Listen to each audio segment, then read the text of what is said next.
తెలంగాణ రాష్ట్ర ప్రభుత్వం ప్రతిష్టాత్మకంగా చేపట్టిన ప్రజాపాలన ప్రగతి ప్రణాళిక 99 రోజుల కార్యాచరణ కార్యక్రమం కరీంనగర్లో ఉత్సాహంగా కొనసాగుతుంది. ఇందులో భాగంగా 11వ డివిజన్ కట్టారాంపూర్లో పలు అభివృద్ధి కార్యక్రమాలు చేపట్టారు. రోడ్డుపై ఉన్న చెత్తని శుభ్రం చేసి అనంతరం డ్రైనేజీ చెత్తా చెదారాన్ని తొలగించారు.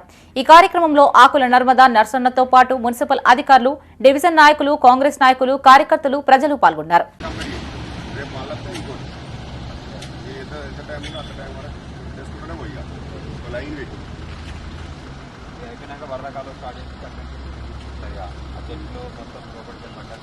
అది తీయకు అందులో స్కిల్ తీయద్దు